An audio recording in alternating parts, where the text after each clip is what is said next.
Hi guys, welcome my next video. एक बहुत माने हुए संत थे। उनको बहुत सी सिद्धियां प्राप्त थीं। अपनी शक्तियों के बल पर वे किसी का भी भविष्य बता सकते थे। एक दिन जब वे ध्यान में मगन थे तो उन्हें पता चला कि 10 दिन बाद उनका शिष्य इस दुनिया में नहीं रहेगा। यह बात जानकर उन्हें बहुत दुख हुआ, क्योंकि जिस शिष्य की 10 दिन बाद मृत्यु होने वाली थी वह उनका प्रिय शिष्य था। वे शिष्य के पास गए और बोले, तुम कुछ दिनों के लिए अपने घर चले जाओ, अपने माता पिता के पास रहो, उनकी सेवा करो। छुट्टी मिलने पर शिष्य बहुत खुश हुआ। बोला, मुझे भी अपने माता पिता की बहुत याद आ रही थी। मैं कुछ दिन रहकर जल्दी ही लौट आऊँगा। यह सुनकर गुरु की आंखों में आंसू आ गए। वे जानते थे उनका परम शिष्य अब कभी भी लौटकर नहीं आ पाएगा।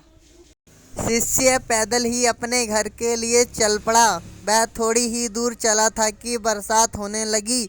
वह एक चट्टान की ओट में बैठ गया, मगर वहां उसने एक अजीब नज़ारा देखा।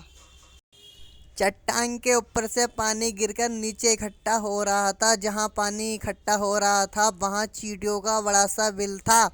पानी बिल में ना घुस जाए, इसके लिए सभी चींटियाँ अंदर से रेत के कण लाकर दीवार पर बना रही थी। मगर चींटियों का यह प्रयास बहुत छोटा था। वह जानता था कुछ देर बाद पानी बिल में घुस जाएगा और सारी चींटियाँ मर जाएंगी।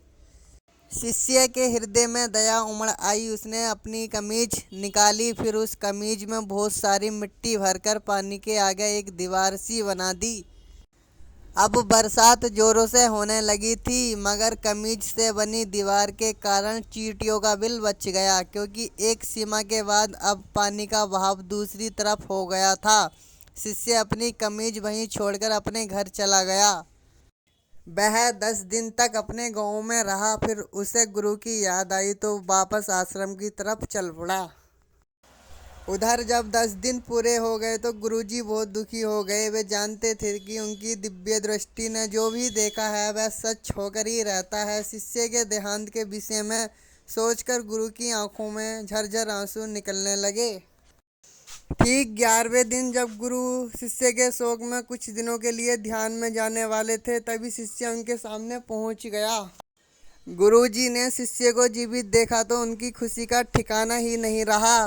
वे दौड़कर शिष्य के गले लग गए। गुरुजी को अपनी दिव्य दृष्टि पर पूरा भरोसा था। वह सोचने लगे कि शिष्य बच कैसे गया। उन्होंने शिष्य से पूछा कि उसने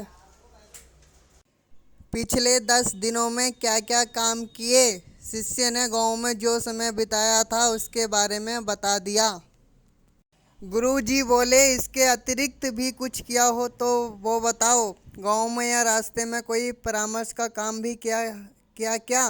तब शिष्य ने चींटियों को बचाने वाला वाक्य गुरुजी को बता दिया। गुरुजी समझ गए कि कर्म विद्या के विधान को भी बदल सकती है। कहानी का मोरल, दोस्तों, मानो या ना मानो, कर्म जरूर लौट कर आते हैं। कभी कभी तुरंत तो कभी कभी एक वक्त के बाद बुरे और अच्छे कर्मों का रिजल्ट जरूर आता है। एक अच्छा कर्म आपका भाग्य बदल सकता है और एक बुरा कर्म आपके सारे पुण्य नष्ट कर सकता है। इसलिए थोड़े अच्छे कर्म कर लो, क्योंकि इनके सिवा साथ कुछ भी नहीं जाना है। गाइस, स्टोरी पसंद आई हो तो चैनल को लाइक एंड सब्सक्राइब करना ना भूलें।